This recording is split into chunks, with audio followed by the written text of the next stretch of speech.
Phone tapping case Telangana రాజకీయాల్లో ప్రకంపనలు సృష్టిస్తోంది. బీఆర్ఎస్ హయాంలో ఫోన్ ట్యాపింగ్ జరిగినట్లు ఆరోపణలొచ్చాయి. కాంగ్రెస్ ప్రభుత్వం ఏర్పడిన తర్వాత 2024 మార్చి 10న ఫోన్ ట్యాపింగ్ కేసు వెలుగులోకొచ్చింది. DSP Praneeth Rao phone tapping కు పాల్పడ్డారని, ఆధారాలను ధ్వంసం చేశారని అడిషనల్ ఎస్పీ ఫిర్యాదు చేశారు.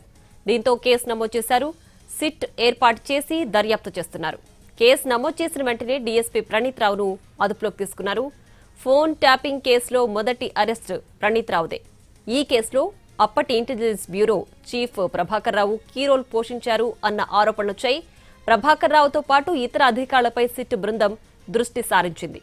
ఫోన్ ట్యాపింగ్ ఎందుకు చేయాల్సి వచ్చింది, ఎవరు చెప్తే ఫోన్లు ట్యాప్ చేశారు అని ఆరా తీసింది. ఇప్పటికే ఈ కేసులో 4 పోలీసు అధికారులను అరెస్ట్ చేయగా ప్రభాకర్ రావును కూడా చాలాసార్లు ప్రత్యేక దర్యాప్తు బృందం ప్రశ్నించింది.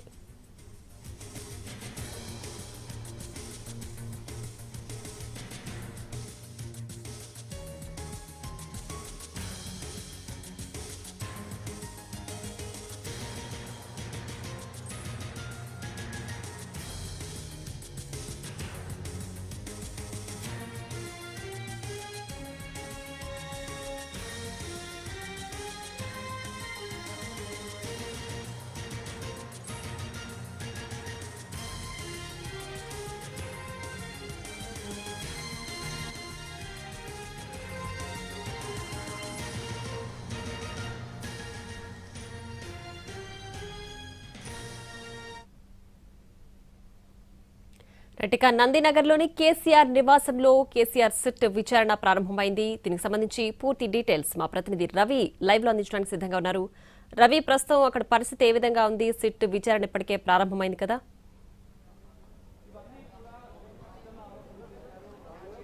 ఎస్ప్రియా, కొద్దిసేపటి క్రితమే కేసీఆర్ సిట్ విచారణ స్టార్ట్ అయింది. సెకండ్ ఫ్లోర్ లో ఉన్నటువంటి హాల్లో ఈ విచారణ కొనసాగుతుంది. ఇప్పటికే సిట్ బృందం ఈ రోజు ఉదయాన్నే ఎలక్ట్రానిక్ డివైజెస్ కొన్ని తీసుకొని వచ్చారు. ఏవైతే స్టేట్మెంట్స్ ను కొన్ని కేసీఆర్ ముందు నుంచి విచారించాలి అని అనుకుంటున్నారు, ఏవైతే ఇప్పటివరకు విచారణలో భాగంగా ఆధారాలు సేకరించారో వాటన్నిటిని కేసీఆర్ ముందు నుంచి ప్రశ్నించే అవకాశం ఉంటుంది. ఇప్పటివరకు నిందితులు ఇచ్చినటువంటి సమాచారం కానీ, లేకపోతే వాళ్ళ దగ్గర నుంచి రాబట్టినటువంటి స్టేట్మెంట్స్ కానీ, ఇప్పటికే సేకరించినటువంటి ఆధారాలు వీటన్నిటిని ముందుంచబోతున్నారు. దీనికి తోడు కొంతమంది బాధితుల నుంచి కూడా స్టేట్మెంట్స్ రికార్డ్ చేశారు కాబట్టి అందులో కొంతమంది కేసీఆర్ పేరు చెప్పినటువంటి వాళ్ళు కూడా ఉన్నారు. వాళ్ళు ఇచ్చినటువంటి స్టేట్మెంట్స్ ఆధారంగా కూడా ప్రశ్నించే అవకాశం ఉంటుంది. ముఖ్యంగా ఈ ఫోన్ ట్యాపింగ్ కేసులో ప్రభాకర్ రావు కీలక నిందితుడిగా ఉన్నాడు. ప్రభాకర్ రావే ఎస్ఐబికి చీఫ్ గా ఉన్నాడు. ప్రభాకర్ రావు పదవీ కాలం ముగిసిపోయిన తర్వాత కూడా తనను కంటిన్యూ చేయాల్సి వచ్చింది. ఎందుకు చేయాల్సి వచ్చింది? ఆదేశాలు మీరే ఇచ్చారా? ఇస్తే ప్రభాకర్ రావుని ఎందుకు ఎంపిక చేసుకోవాల్సి వచ్చిందని రాధాకిషన్ రావు, టాస్క్ ఫోర్స్ డీసీపీగా ఉన్నటువంటి రాధాకిషన్ రావుది కూడా పదవీ కాలం పూర్తయినా కూడా తనను మళ్ళీ ఎక్స్టెండ్ చేశారు. ఎందుకు తనను నియమించాల్సి వచ్చింది? క్లియర్ కట్ గా మీరు తీసుకున్నటువంటి ఆదేశాలైనా, లేకపోతే ఎందుకు తనను పదవీకాలం పూర్తయినా కూడా ఎందుకు పొడిగించాల్సి వచ్చింది అనే దానిపైన. ముఖ్యంగా ఫోన్ ట్యాపింగ్ కేసులో అటు ప్రభాకర్ రావుతో పాటు రాధాకిషన్ రావు చాలా మంది వ్యాపారవేత్తలను బెదిరించారు. ఇక్కడ నుంచి కొంతమంది నెంబర్స్ వెళ్ళాయి, వ్యాపారవేత్తల నెంబర్స్ వెళ్ళాయి, వాళ్ళ పేర్లు వివరాలన్నింటినీ కూడా వెళ్ళాయి. దాని ద్వారానే వీళ్ళు ట్యాపింగ్ చేశారు అనేటటువంటి ఆరోపణలు ఉన్నాయి కాబట్టి దాని గురించే ప్రశ్నించే అవకాశం కూడా ఉంటుంది.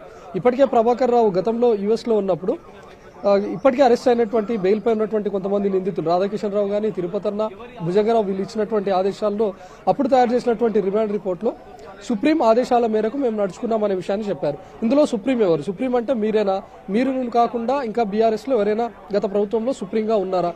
వాళ్ళు ఎవరైనా ఇలాంటి ఆదేశాలు జారీ చేసే అవకాశం ఉందా అనే దానిపైన కూడా ఈరోజు సిట్ ప్రశ్నించే అవకాశం కూడా ఉంటుంది. ముఖ్యంగా అటు సంతోష్ రావును విచారించిన తర్వాత ఇమ్మీడియట్ గా నెక్స్ట్ సర్వ్ చేసినటువంటి నోటీసే కేసీఆర్ కి. అంటే కేసీఆర్ వ్యవహారాలన్నింటినీ కూడా సంతోష్ రావు చక్కబెడతా ఉంటాడని చెప్పి గత ప్రభుత్వంలో టాక్. మరి నిజంగానే సంతోష్ రావును విచారించినటువంటి టైంలో సంతోష్ రావు ఏమైనా చెప్పాడా?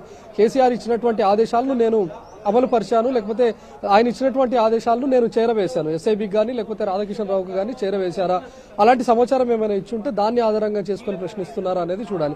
ముఖ్యంగా ఇంత పెద్ద ఫోన్ ట్యాపింగ్ అనే వ్యవహారం జరిగినప్పుడు గత 10 ఏళ్లలో నిజంగానే తన నోటీసులో ఏమైనా ఉందా అనే విషయం పైన కూడా ప్రశ్నించే అవకాశం ఉంటుంది. ఇప్పటికే చాలా మంది బాధితులు కానీ, లేకపోతే ప్రతిపక్షాలు కూడా ఆరోపిస్తా ఉన్నాయి, ఇప్పటికి ఉన్నటువంటి రాజకీయ పార్టీలు కూడా ఆరోపిస్తానే ఉన్నాయి.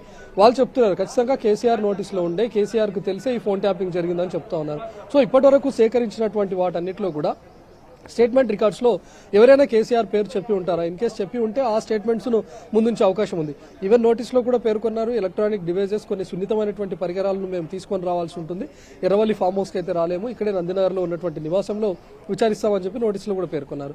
అందుకు తగ్గట్టుగానే ఈ రోజు ఉదయం కూడా ఆ డివైజెస్ అన్నింటినీ కూడా తీసుకొని వచ్చారు. ఇప్పుడు విచారిస్తున్నటువంటి గదిలో కొన్ని గంటల ముందే వాటన్నిటిని ఏర్పాటు చేసుకుని ఉన్నారు. సో వాటన్నిటిని ముందుంచేటటువంటి టైంలో ఎలాంటి ఆధారాలు, కొన్ని ఆడియో క్లిప్పింగ్స్ కానీ, గతంలో బెదిరించినటువంటి ఆడియో క్లిప్పింగ్స్ కానీ, నెంబర్స్ చేరవేసినటువంటి స్క్రీన్ షాట్స్ కానీ ఏమైనా తీసుకున్నారు. సంతోష్ రావును విచారించినటువంటి టైంలో సంతోష్ రావు ముందు కొన్ని ఆధారాలు ఉంచి విచారించారు. సంతోష్ రావు కొన్ని నెంబర్స్ ను రాధాకిషన్ రావుకు పంపించారు. అంటే ఎందుకు పంపించాల్సి వచ్చింది? ఆ నెంబర్స్ ఎవరి ఆదేశాల మేరకు పంపించారు? కేసీఆర్ ఇచ్చినటువంటి ఆదేశాల మేరకే ఈ నెంబర్స్ మీరు రాధాకిషన్ రావుకు పంపించారా, లేకపోతే స్వతహాగా మీరు తీసుకున్నటువంటి నిర్ణయం అని సంతోష్ రావును కూడా ప్రశ్నించారు ఆ విచారణలో. గతంలో చాలా మంది సాక్షులుగా వచ్చి అక్కడ ఇస్తున్నటువంటి విచారణలో, లేకపోతే కొంతమంది బాధితులు ఇచ్చినటువంటి స్టేట్మెంట్లో కూడా కేసీఆర్ పేరు చెప్పారు, కొంతమంది కేటీఆర్ పేరు చెప్పారు, కొంతమంది హరీష్ రావు పేరు చెప్పారు, కొంతమంది ఏకంగా పంజాగుట్ట పిఎస్కి వచ్చి చక్రధర్ గౌడ్ అనే వ్యక్తి హరీష్ రావు పైన ఫిర్యాదు కూడా చేశారు. తన ఫోన్, తనతో పాటు తన డ్రైవర్, కుటుంబ సభ్యులు, భార్య అందరి ఫోన్లను కూడా ట్యాపింగ్ చేస్తున్నారు అనే విషయాన్ని కూడా చక్రధర్ గౌడ్ కంప్లైంట్ చేశాడు. దానిపైన క్వాష్ అయినప్పటికీ కూడా అదే కేసు విచారణలో ఉంది, ఇంకా ఫోన్ ట్యాపింగ్ కేసు విచారణలో ఉంది కాబట్టి మీ దగ్గర నుంచి వివరాలు తీసుకోవాలని చెప్పి హరీష్ రావును విచారించారు. మరి ఆ టైంలో చక్రధర్ గౌడ్కు సంబంధించిన వాటన్నిటితో పాటు ఇప్పటికే అరెస్ట్ అయినటువంటి నిందితులు ఇచ్చినటువంటి సమాచారం ఆధారంగా చేసుకుని ఆ స్టేట్మెంట్స్ ను హరీష్ రావు ముందుంచి విచారించారు. కేటీఆర్ విచారణ జరుగుతున్నటువంటి టైంలో కేటీఆర్ పక్కగా కొంతమంది వ్యాపారవేత్తల నెంబర్లను పంపించారు అని ఆధారాలు సేకరించినటువంటి సిట్ దానిపైన ప్రశ్నించారు. మరి ఈ రోజు కేసీఆర్ ను ప్రశ్నించాల్సి వస్తే ఇవన్నీ ఆదేశాలు మీ దగ్గర నుంచే వచ్చాయా? ముఖ్యంగా సుప్రీం అనే వ్యక్తి మీరేనా, లేకపోతే గత ప్రభుత్వ హయాంలో ఎవరైనా సుప్రీం ఉన్నారా, అలాంటి ఆదేశాలు ఇంప్లిమెంట్ చేసేవాళ్ళ అనే దానిపైన ప్రశ్నించే అవకాశం ఉంటుంది.